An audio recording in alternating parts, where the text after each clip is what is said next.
নমস্কার বন্ধুরা, spiritual awakening চ্যানেলে আপনাদের সকলকে স্বাগত জানাই।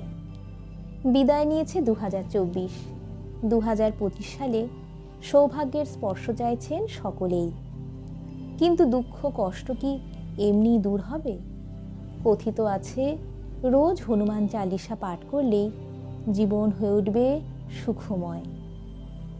হনুমানকে অমরত্বের বর দিয়েছিলেন মা সীতা। বজরংবলী কৃপা পেতে গেলে রাম সীতার নামও জপ করতে হবে, কিন্তু সেই সঙ্গে রোজ পড়তে হবে হনুমান চালিসা। বলা হয় এতে মন শুদ্ধ হয়, আত্মা পবিত্র হয়, সমস্ত নেগেটিভ এনার্জি দূরে সরে গিয়ে মনের গভীরে শান্তি বিরাজ করে।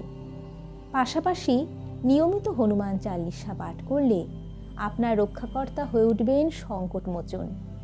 মুক্তি মিলবে শনির 7.5 দশার থেকেও।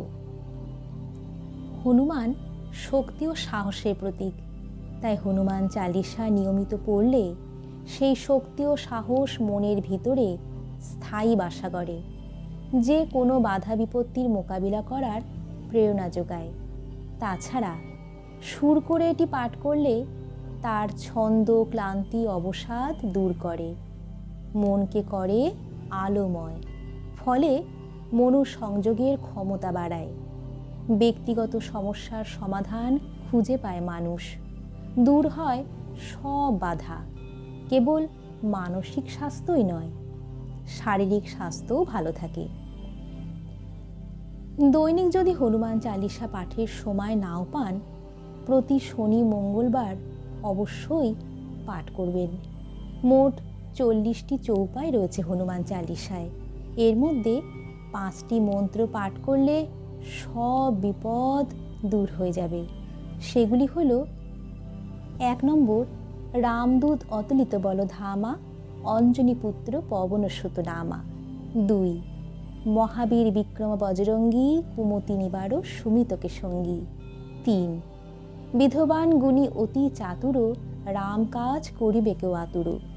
4, ভীম রূপ ধরি অসুর সংহারে, রামচন্দ্রকে কাজ সবারে। আর 5 হলো, লায়ে সজীবন লক্ষণ জিয়ায়ে, শ্রী রঘুবীর হরষি উরলায়ে। আর সবশেষে পাঠ করবেন হনুমানজির প্রণাম মন্ত্র: পবনতনয় সংকট হরণ, মঙ্গল মূরতি রূপ, রাম লক্ষণ সীতা সহিত, হৃদয় বস সুরভূপ। পবনতনয় সংকট হরণ, মঙ্গল মূরতি রূপ, রাম লক্ষণ সীতা সহিত, হৃদয় বস সুরভূপ। পবনতনয় সংকট হরণ, মঙ্গল মূরতি রূপ, রাম লক্ষণ সীতা সহিত, হৃদয় বস সুরভূপ। জয় হনুমানজি, জয় হনুমানজি, জয় হনুমানজি। ভিডিওটি ভালো লাগলে চ্যানেলটির সঙ্গে থাকবেন।